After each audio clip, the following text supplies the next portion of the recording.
Faz fogueira caseira. Fogueira caseira. Vai, mas...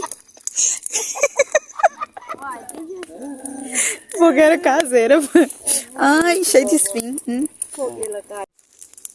Ei, tia, lembra lá da roça quando nós fazia fogueira?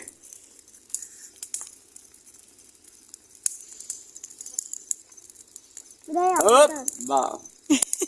Bom também. Ai, gente. Tchau.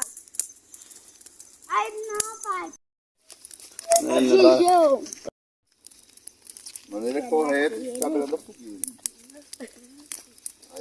Aí, pra quê? Pra esquentar o corpo todo. Ah, então dá certo. Igual frango assado. Aí eu fico sem ação. Então sai pra esquentar. Você tem, menino. Aqui ficou... Ai. Virar a bunda, cai sério, vai voar. Misericórdia. Ai, Fica de frente, vai. escondido. É igual a bomba do Viatina, agora vai vibrar, voar lá. Bum!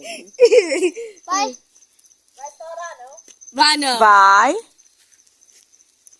Ei, Ó, boy, tem um essa ali. bombinha... Tem outra lá. Outra lá. Nossa, aflição, né? É, menina. Não vai estourar, não. 2, 3. Ai! Olha a luz na fumaça. Ah! Só tá esperando chegar lá perto. Ó, meu pai tá indo. Na hora que o Diogo chegar. Na hora que meu pai chegar. Ó. Gasolina na mão ainda.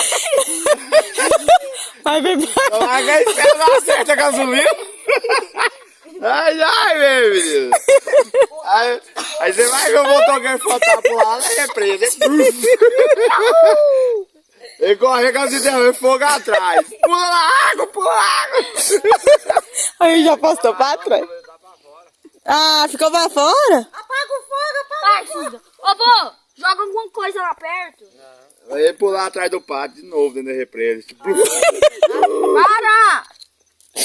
Ai, meu Deus.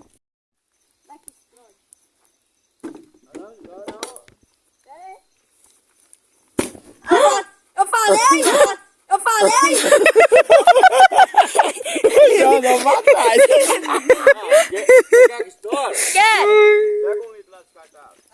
Ai, vai colocar gasolina. Misericórdia, gente. Gasolina.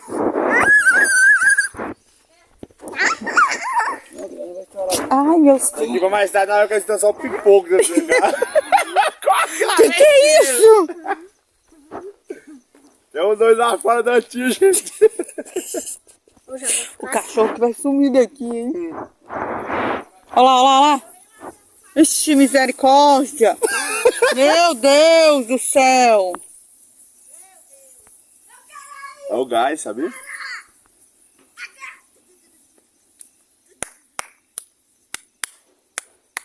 Ai, eles não explodem, O né? gás não explodiu, não. É igual o desodorante estoura, né? Olha só. Coloca um se tiver um restinho de Meu Deus.